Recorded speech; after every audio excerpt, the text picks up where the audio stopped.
para mí un placer el poder presentar el libro escrito por el biólogo y filósofo Massimo Pigliucci, Cómo ser un estoico. Este investigador nos plantea que el principal objetivo de nuestra vida, en general todo lo que buscamos los seres humanos, es cómo vivir bien, o al menos cómo vivir mejor de lo que vivimos, el tratar de ser felices y al mismo tiempo que nuestros seres queridos sean felices. Hay un concepto erróneo sobre el estoicismo en general, y es que se cree que una persona estoica tiene que ser una persona impasible, una persona rígida, una persona que no expresa sus emociones. En este sentido, Massimo Pigliucci nos desengaña y nos dice que precisamente un estoico es todo lo contrario. Él lo explica así. No quiere decir que haya empezado a mostrar un labio superior y a suprimir mis emociones. A pesar de lo mucho que me gusta el personaje del señor Spock, al que el creador de Star Trek, Gene Roddenberry, aparentemente modeló según su comprensión, bastante ingenua, por cierto, del estoicismo, estos rasgos representan los conceptos erróneos más habituales sobre lo que significa ser un estoico. En realidad, el estoicismo no se centra en suprimir u ocultar las emociones, más bien se trata de reconocerlas, reflexionar sobre lo que las provoca y redirigirlas para nuestro propio bien. El estoicismo tuvo su origen en lo que se conoce como el periodo helenístico de Grecia, que este periodo helenístico surge después de la decadencia y caída de la guerra clásica debido a las luchas fratricidas entre Atenas y Esparta. Filipo de Macedonia, el padre de Alejandro Magno, conquista Grecia y Alejandro Magno emprende una serie de campañas militares en Persia para tratar de conquistar, y de hecho lo consigue, al imperio que tanto había castigado a los griegos aproximadamente unos 200 años antes. Él lo consigue, pero muere prematuramente. Y esta muerte prematura de Alejandro provoca que su naciente imperio se fragmente y que los diversos generales se peleen entre ellos y emprendan guerras sobre los restos del imperio que había creado Alejandro. Y esto provoca el nacimiento del helenismo, porque Alejandro Magno pone en contacto Oriente y Occidente, y hay elementos occidentales que influyen en la India, porque él llega hasta la India, pero también hay muchísimos elementos orientales que bañan el pensamiento griego. En este sentido, la filosofía helenística hace su hincapié sobre todo en la vida moral, en cómo tenemos que vivir, en cuáles deben ser nuestros actos, acciones, pensamientos y sentimientos para poder lograr la tan ansiada felicidad que sería el sueño que todos tenemos. Entonces, Zenón de Sitio era un mercader fenicio y es también el fundador de la filosofía estoica. De este personaje se conocen muy poco sobre su vida, pero sí hay varias anécdotas que son reveladoras del carácter que tenía y de cómo practicaba la filosofía de vida de la cual él estaba plenamente convencido. Por ejemplo, cuando naufragó su barco y se vio arruinado, se encaminó al ágora ateniense, llegó a un puesto de libros y comenzó a hojear las memorias de Jenofonte, que fue uno de los discípulos de Sócrates. Y entonces estaba allí leyendo sobre Sócrates y las maravillas que contaba Jenofonte. Y le pregunta al librero, ¿qué puedo hacer para poder convertirme en Sócrates? Y el librero le dice, sigue a ese hombre, que curiosamente era Crates, un filósofo cínico, otra de las filosofías helenísticas que también hacía su hincapié en la virtud. Para el tipo de filosofía, lo que se llama filosofías morales o filosofías helenísticas, Para ellos lo principal es la virtud, es decir, el cómo comportarnos, el cómo ser, el cómo actuar, el cómo vivir, más que la lógica o la epistemología, como la entendemos hoy, o incluso la metafísica. Entonces, Zenón se hace discípulo de Crates. Una de las pruebas a las que lo somete Crates es que pasee una olla llena de lentejas por todo el ágora ateniense. El ágora ateniense era una plaza pública donde todos los ciudadanos pues, hacían su vida, exponían sus productos, hacían las ventas, realizaban negocios, etcétera, etcétera. De manera que era como si el equivalente a que alguien hoy en día estuviese en el Congreso de los Diputados, o en un gran mercado, o en una feria, en una exposición, o en lo que sea. Y Crates, una vez que está viendo a Zenón con la olla, se la rompe y se la vierte encima. Zenón se enfada muchísimo y entonces le dice: ¿por qué te enfadas? ¿Es que acaso te interesa la opinión de los demás? ¿Es que no estás de acuerdo con tu propia conciencia? ¿Es que ha sido algo malo que tú hayas hecho? No. Ha sido algo malo que yo he hecho o no. Y mi intención es enseñarte que tu estado de ánimo y tu disposición ante la vida no depende de los juicios ajenos, sino solo de ti mismo y de tu propia conciencia. Zenón entonces es discípulo y se hace discípulo de él durante más de 20 años. Es decir, hasta que no pasaron 20 años, no se dedicó a exponer su propia filosofía. Y la tradición cuenta que él comenzó a hablar sobre su filosofía en un pórtico.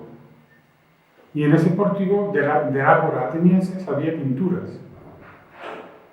Y la casualidad o el azar o el misterioso destino o la divina providencia quiso que a partir de entonces la filosofía de Zenón y de sus seguidores se la conociese como la filosofía estoica. Ya decimos nosotros, o ya hemos dicho, que en general la filosofía estoica se ocupa sobre todo de la virtud. Así, por ejemplo, el sucesor de Zenón en la escuela estoica fue Cleantes, que había sido aguador y también había sido un atleta profesional en su juventud. No destacaba por ser un gran teórico, pero sí por practicar con gran firmeza las máximas estoicas. A su vez, a Cleantes lo sucede Crisipo. Y Crisipo sí marca un antes y un después en esta filosofía porque escribe muchísimos libros. Lamentablemente de él no nos ha llegado nada. Pero se cuenta que escribió más de 700 libros y bueno, eso le dio cuerpo teórico a la filosofía estoica. Pasan los siglos, Roma conquista Grecia, se apropia de su cultura y de sus elementos, y entre ellos está la filosofía estoica. De manera que el principal periodo y lo que hace verdaderamente famoso al estoicismo como modelo de vida son una serie de 3 filósofos que desarrollaron su actividad durante el apogeo del Imperio Romano. Y el primero de ellos es Epícteto. Epícteto es el modelo que toma Massimo Piglussi para ser un estoico. Epícteto era un esclavo, no se conoce muy poco también sobre su vida. Se dice que nació en lo que hoy son una ciudad que es Pamukkale, donde están unas famosísimas cascadas en la península de Anatolia, hoy Turquía. Que él fue esclavo de Epafrodito y Epafrodito era uno de los libertos del emperador Nerón. Uno de los dueños anteriores le provocó una lesión y entonces Epícteto arrastró una lesión en su pierna toda su vida. Pero eso decía que era un impedimento para su cuerpo y no para su voluntad. De esta forma, él decía que nuestro bien y nuestro mal no dependen más que de nuestra voluntad y que lo que nos pasa alrededor son una serie de circunstancias, pero que no tienen que influir en nuestro estado de ánimo ni en nuestra conciencia. Epícteto entonces es esclavo de Epafrodito durante un tiempo. Epafrodito le permite estudiar filosofía con Musonio Rufo, que era otro de los grandes emperadores, filósofos estoicos durante el Imperio Romano. Y cuando muere Epafrodito, pues Epícteto obtiene la libertad y crea su propia escuela. Y ya por fin se dedica a exponer su doctrina. Se cuenta que él no llegó a escribir nada, pero lo que nos ha llegado por él es a través de uno de sus discípulos romanos, Arriano, que tuvo también una gran carrera política, y entonces sus notas de clase son lo que hoy conocemos como el manual de Epícteto y las disertaciones de Epícteto. Máximo Pigrucci también en su libro nos pone ejemplos de estoicos modernos y de ver cómo esta filosofía de Epícteto le sirvió a estos hombres para poder superar, en su caso, circunstancias muy difíciles. El primero de ellos, del que habla, es un piloto estadounidense que fue tomado prisionero durante la guerra de Vietnam y que fue alojado en lo que ellos llamaban con muchísimo humor el Hanoi Hilton, que era un campo de concentración que tenían las tropas vietnamitas para los prisioneros estadounidenses. En ese Hanoi Hilton sufre palizas, sufre torturas, y entonces él se cuenta que llega a aplicar la filosofía estoica para poder soportar todo esto y que no le conduzca a rendirse ni física ni moralmente. De James Stockdale se cuenta que llegó a destrozarse la cara para que no lo utilizaran como propaganda de guerra, o que llegó a cortarse las venas con una cuchilla para no ceder ante las torturas y confesar lo que los vietnamitas querían que confesase. Sobre él hay una curiosa paradoja que es la paradoja de Stockdale. En esta paradoja se nos dice que los que consiguieron sobrevivir al Hanoi Hilton no eran aquellos que tenían demasiadas esperanzas, es decir, aquellos que decían nos liberarán por las Navidades, y las Navidades venían, y las Navidades pasaban, y seguían prisioneros. Por Pascua seremos liberados. Pues tampoco, la Pascua venía y pasaba. Luego llegaba el Día de Acción de Gracias, tan importante para los estadounidenses, y tampoco. Y al final acababan muriéndose o rindiéndose moralmente. Y entonces él dijo, ellos eran principalmente los que se rendían, los que tenían demasiadas esperanzas, eran los que morían antes. De manera que él decía que sí, que debemos tener una firme convicción en nuestras ideas y nuestros principios, en no rendirse jamás, en no rebajarse jamás. Y él sobre eso extraía enseñanzas para la guerra. Él decía que sobre todo para él lo principal era en un soldado que tuviese la moral bien alta y sobre todo que tuviese autorrespeto, más que las armas que pudiera tener por los medios de los que pudiera disponer. Eso era lo que le podía dar esa victoria.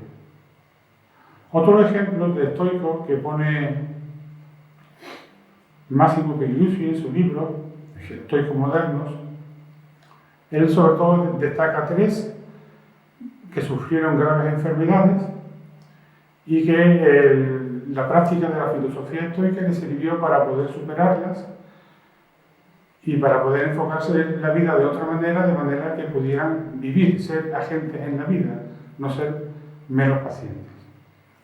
El primero es Larry Beckett, que es un profesor universitario, que padeció la poliomielitis de niño.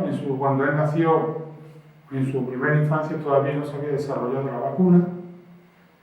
Y entonces, este hombre sufrió la poliomielitis y padecía una parálisis en todo su cuerpo.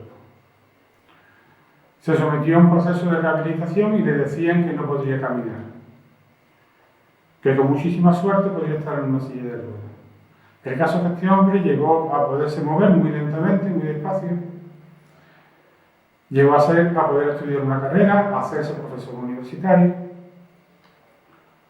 y se dio cuenta de un día de que la enfermedad que tenía lo estaba deteniendo, lo estaba parando en sus actividades, porque él se daba cuenta de que pasaba demasiado tiempo, o bien en su casa, o bien en el despacho de la facultad, y que eso estaba influyendo en toda su vida profesional. Lo que lo detenía, después se dio cuenta, se analizó, lo que lo detenía eran las escaleras que tenía que subir para poder llegar primero a la facultad y después a su despacho. Él realizó una serie de ejercicios y consiguió, por lo menos, que esto no lo detuviera, y esta práctica estoica le sirvió para poder seguir adelante y seguir en su vida. Para él, su filósofo favorito era Epicteto. Otro personaje que rescata en su libro Massimo Pigliucci es Andrew Overby. Este hombre sufrió una depresión. En una depresión parece ser que la persona siempre está poseída por ideas negativas y por sentimientos terribles que le impiden el poder vivir y el poder desarrollarse como individuo ante sí mismo y ante la sociedad. Llegó a tener que estar ingresado en un hospital, pero cuando le dieron el alta hospitalaria, empezó a estudiar la filosofía estoica y entonces descubrió al que para él era su filósofo favorito, que no es exactamente Epicteto, sino Marco Aurelio, el emperador filósofo. Y la máxima de este emperador filósofo, en su aplicación en la vida diaria, fueron las que le sirvieron en su vida para poder sobrellevar mejor tanto la depresión como las ideas negativas y el no tener que recaer otra vez en los mismos síntomas. Y el tercer personaje, del cual Massimo Pigliucci nos habla, es de una autora anónima, porque publica su libro sin que se quiera conocer su nombre, que era y es autista. Pero ella se dio cuenta con el tiempo de que el autismo sí la podría a lo mejor limitar para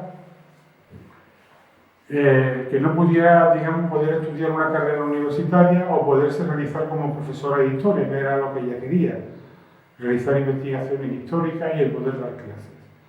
Sin embargo, es posible que esta misma autora anónima, al leer a Séneca, que era su filósofo estoico favorito, pudiese poner un cierto orden en su vida y no dejarse llevar por ideas negativas, ni abatirse, ni tener el ánimo por los suelos, sino que sencillamente tenía que vivir con eso y que eso no le impidía desarrollarse como persona, ni ser un individuo, ni ante el cual se pueda poder vivir en la sociedad sin ningún, o por lo menos sin ninguna limitación física o psicológica, algo que le influya.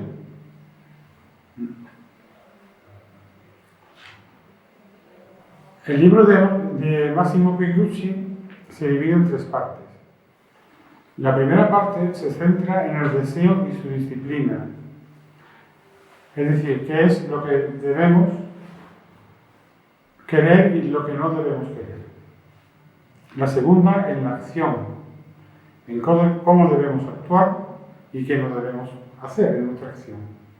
Y la tercera parte del libro, en el consentimiento, en cómo reaccionamos ante las situaciones, en la aceptación de las situaciones, si no dependen de nosotros, y en la actuación correcta sí podemos cambiarlas.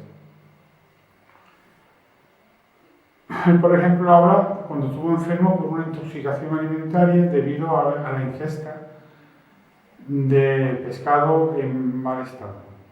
Entonces se dio cuenta que lamentarse por eso era absurdo, que él no podía hacer nada ante esa intoxicación alimentaria, sino que lo único que podía hacer era tomar una serie de medicinas y que si en esos momentos él no podía ni hablar, ni escribir, ni dar clases, ni realizar su actividad profesional, sí podía hacer muchísimas otras cosas. Así que se lo tomó en ese sentido muy bien.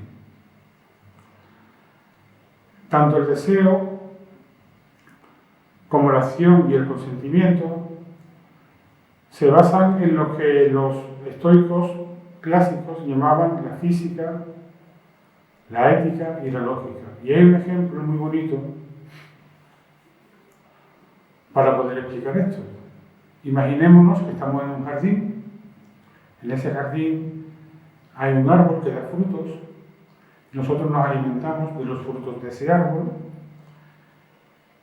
Esos frutos son las enseñanzas que recibimos y la aplicación que le damos en nuestra vida. Eso sería la ética. Pero ese árbol está enraizado en un suelo y de ese suelo toma sus nutrientes. Entonces, ese suelo sería la física. Es decir, el lugar en el universo que ocupa el árbol, el lugar en el universo que ocupa la humanidad y que ocupa el hombre. Ellos consideraban al universo como un inmenso ser vivo y que el principal deber del hombre sería entonces seguir a la naturaleza, pero no seguirla de una manera, digamos, hippie, abandonándonos a ella, sino tratando de ser lo más virtuoso, actuando correctamente.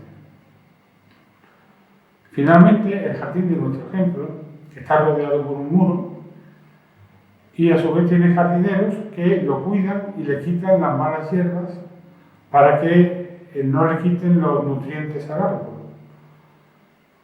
Este sería el caso de la lógica. Es decir, hay que pensar correctamente para que una serie de pensamientos erróneos no afecten tanto al alimento del árbol, tanto a la física, como a los frutos que produce el árbol, que sería la ética. Y finalmente, Massimo Pigliucci nos da una serie de consejos prácticos que él extrae del Enchiridion o del manual de Epicteto.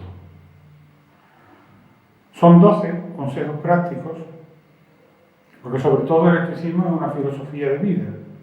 No es algo que nosotros nos preguntemos sobre metafísica o sobre lógica, tal como se entiende hoy en día la lógica, sino cómo debemos vivir para ser felices. Entonces, él extrae 12 principios. El primero, examina tus impresiones, pregúntate si esto está bajo tu control. Si no está bajo tu control, no puedes hacer nada, por lo tanto es absurdo enfadarse. Si está bajo tu control, actúa, de manera que se llegue a la acción correcta. Recuerda la fugacidad de las cosas, todo pasa,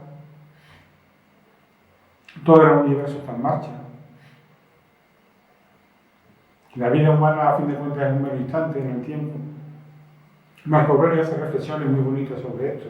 Él mismo dice que su imperio es apenas un punto en el espacio, ocupando una infinitésima de tiempo. Acepta las cosas tal como son cuando no puedas cambiarlas. Piensa que el universo evoluciona y marcha tal como debe, según su propia dinámica y su propio sentido, que muchas veces no va a coincidir con el tuyo. Las cosas no siempre van a ir como tú quieres.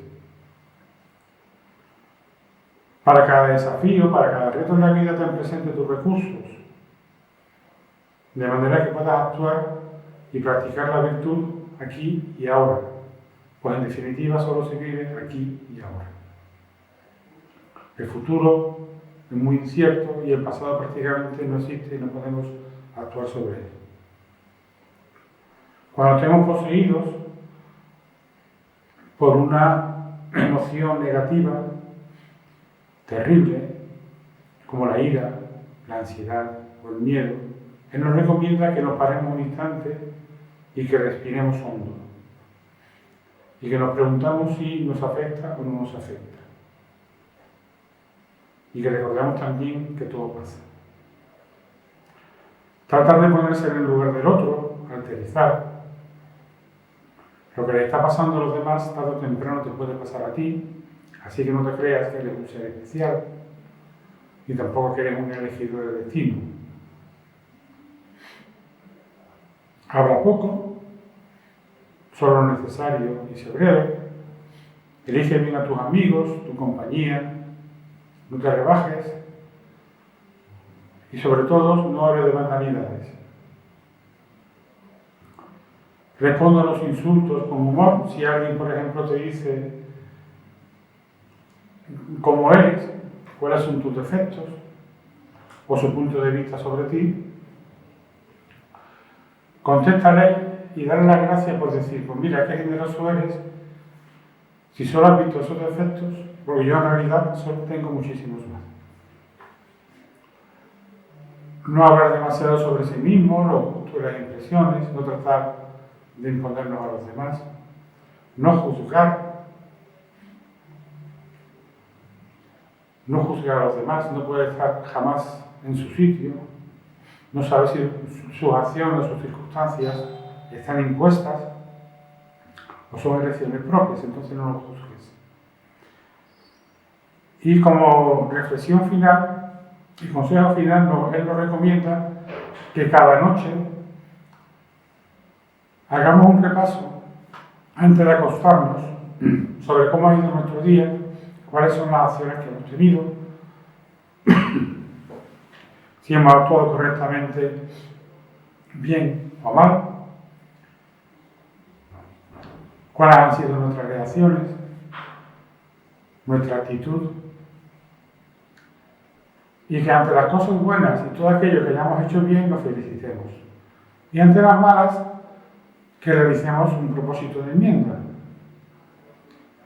Y con estas 12 reflexiones, consejos prácticos, yo quisiera terminar esta pequeña exposición sobre el libro Cómo ser un estoico de Massimo Vigliucci.